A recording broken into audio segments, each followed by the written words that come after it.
참 부끄럽고 개탄스럽습니다. 나라가 뒤집어지고 헌정 질서가 파괴되고 있다고 생각을 합니다. 우리 국회에서 그저께 통과시킨 법들 보십시오. 정부조직법, 증감법, 국회법 전부 다 하나같이 위헌 위법합니다. 그런데 그 중심에 법사위가 있습니다.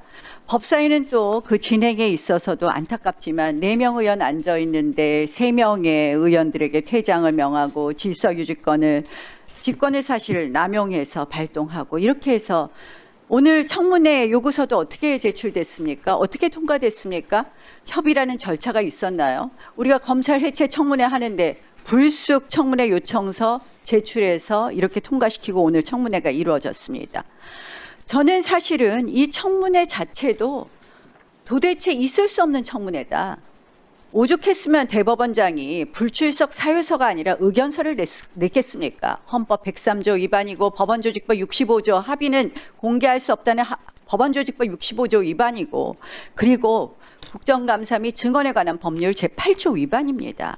민주당이 한마디로 이런 청문회를 빌미로 해서 이재명 대통령 재판 뒤집고 그리고 내란 재판 무조건 유죄 내라 하는 것, 이것이 노골적으로 한마디로 재판에 개입하는 것, 이것이 바로 저는 입법부에 의한 내란이라고 봅니다. 저희한테 내란 하시지 말고 이런 행위를 하는 것 자체가 국민들에게 부끄러운 일이다. 그 청문회에 당연히 오지 않아야 될, 출석하지 않아야 될 사람들이 의견서를 냈습니다. 그런데 그 청문회에 안 왔다는 이유로 가짜 유튜브 뉴스를 기반으로 한 청문회에 안 왔다는 이유로 대법원 청문회를 하루 더 한다? 이건 뭐 정치 보복입니까? 국회가 이렇게 막강한 권한이 있습니까? 선출된 권력이 제일 우위에 있다. 권력도 서열이 있다라는 대통령의 말씀이, 이재명 대통령의 말씀이 신호탄이 돼서 대통령도 바꿔치는데 대법원장은 못 바꾸냐? 뭐 판사가 무오류의 신이냐? 저희는 보니까요. 여기 국회에 총무비서관 한 번도 출석 안 한 적 없었는데 그 출석 안 하는 김현지 지금 현 부속실장, 그분이 무법의 신인 것 같습니다. 도대체 이렇게 무오류의 신인가 하면서 이렇게 대법원을 도륙하고 또 지금 뭐 파견 검사들, 아니 뭐 검찰청 해체한다는데 파견 검사들이 본인들 의견 표명 당연히 할 수 있죠. 이걸 또 법사위에서 개입하겠다? 저는 이렇게 판검사 도륙하고 대한민국 권력이, 선출된 권력이 모든 권력에 우선한다고 하는 것 자체가 국민이 준 선출된 권력, 입법부에 대한 이 권한을 넘는 거라고 생각을 합니다. 멈춰야 된다고 생각을 합니다. 특히 이번 청문회에 있어서는 지금 민주당이 대법원에 이렇게 도륙하고 나서 뭐 사심제를 도입한다고 하는데요. 저는 그건 뭐냐, 사심제에서 헌법재판소로 가져가겠다. 헌법재판소는 민주당 주머니에 안에 있나 보죠. 정말 창피한 일이라고 생각을 합니다. 그래서 이 사심제 한다는 것 자체가 민주당이 신속한 재판하겠다는 것에 하고 모순되는 것뿐만 아니라 정말 이렇게 해서 대법원의 권위를 어떻게든지 실추시키고 그리고 한마디로 이 사법부를 뒤집겠다는 것, 이것에 대해서 국민들은 그 뜻을 알 거라고 생각을 하고요. 여기 서영교 의원님, 전현희 의원님 오셨는데 이게 다 가짜 뉴스로 시작된 거 아닙니까? 그 AI 뭐 이런 운운하시지 말고 가짜 뉴스에 대한 것, 특히 서영교 의원님 지난번에 우리 당 보좌진 이름 거명해서 완전히 보좌진이 엄청 고생했습니다. 소위 개딸들의 공격도 받았는데 이런 부분 사과해 주시고, 전현희 의원은 지난번에 제가 김명수 대법원장 탄핵을 한 번도 주장한 적이 없음에도 불구하고 그런 가짜 뉴스를 띄우셨습니다. 그래서 이 부분에 대해서도 사과해 주십시오. 제가 페이스북에 사과 안 하면은 부득이 고발한다는, 형사 조치한다는 말씀 드렸습니다. 그래서 이렇게 가짜 뉴스 하지 말고 우리가 좀 이제 법사위도 정말 진짜 뉴스를 기반으로 해서 잘 다투어보고 해서는 될 일, 안 되는 일 우리가 구별하고, 그리고 법사위도 정상화 시켜주십시오. 위원장님 혼자의 법사위가 아니니까 많이 이렇게 우리 의원들 발언권을 뺏는다든지 또는 여러 가지 절차에 있어서 법사위원장께서 절차를 잘 진행해 주실 것을 다시 한번 촉구합니다.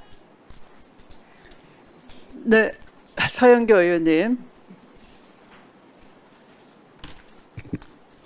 예, 서영교입니다. 우선 신상 발언으로 먼저 할게요. 오늘 고소장 접수해 드릴게요. 이러면 안 좋은데 고소장 접수해 드릴게요. 서영교가 AI를 가지고 이야기했다고요? 조희대 대법원장이 4월 22일 2부에 배당된 것을 그날로 전원합의체로 끌어올리고 그리고 24일 표결을 끝내서 이재명 대통령 후보의 자격을 박탈하려고 했던 그 대선 개입 의혹, 그리고 직권남용 의혹, 선거법 중립의 의무 의혹, 이것을 왜 국민의힘은 숨기려고 하는 거죠? 조희대 대법원장이 누구와 어떤 연락을 했는지, 누구와 어떤 모의를 했는지 낱낱이 밝혀져야 합니다. 조희대가 윤석열과 통화를 했는지, 김건희와 이야기를 했는지, 한덕수와 이야기를 했는지, 정상명과 이야기를 했는지, 김충식과 이야기를 했는지, 그리고 계엄 당일날 전화를 윤석열에게부터 받은 나경원, 윤석열이 계엄 당일날 나경원에게 왜 전화를 했을까? 이 모든 것부터 다 밝혀져야 합니다. 한덕수를 4월 30일 날 한덕수가 엠박을 겁니다. 한덕수는 자기의 맡은 소임을 다하겠다고 해놓고 엠박을 걸고 출마를 예언합니다.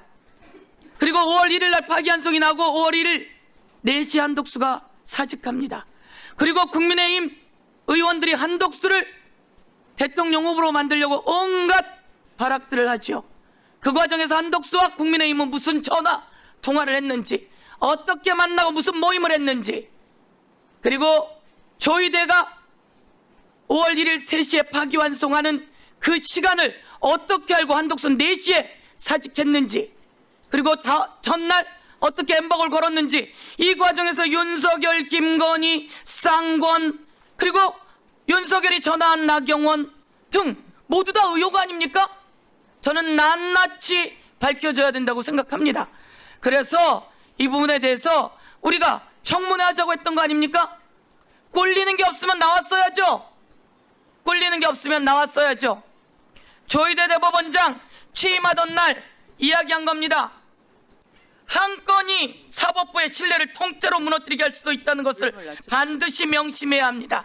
그 한 건이 불공정하게 처리한 사건, 그 한 건이 이게 바로 5월 1일 파기환송한 그 사건이에요. 사법부의 개혁의 문은 조희대가 열었다. 사법부 개혁의 문은 지기현이 열었다. 검찰 폐지의 문은 윤석열이 열었다. 검찰 폐지의 문은 윤석열과 함께 있었던 그 검사들이 열었다. 조희대는 국민 여론조사에 의하면 7명, 6명이 사퇴해야 한다고 이야기합니다. 이 사퇴해야 된다고 하는 10명 중 6명이 사퇴해야 된다고 이야기하고, 자, 오늘 공개하겠습니다. 조희대 출석 요구에 대한 의견서, 출석 요구에 대한 의견서. 잘 보세요. 출석 요구에 대한 의견서는 5월 9일 날 낸 것과 9월 25일 날 낸 겁니다. 자, 빨간 줄 친 게 똑같은 내용입니다, 국민 여러분. 이렇게 국회에 대해서 국민이 부르는데 이렇게 오만방자한 조희대 보십시오.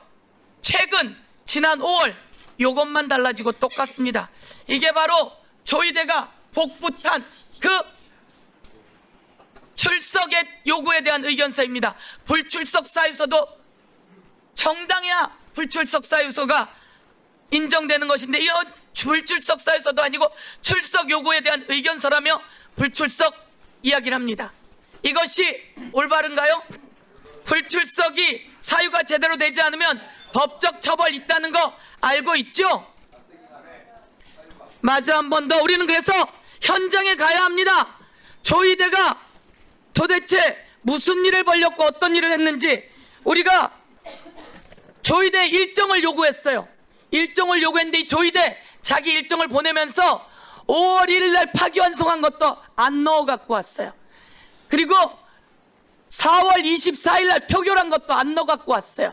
이렇게 안 넣어 갖고 오면서 가짜 일정을 보냈다는 것에 대해서 현장에 가서 철저하게 감사해야 된다고 요구하겠습니다.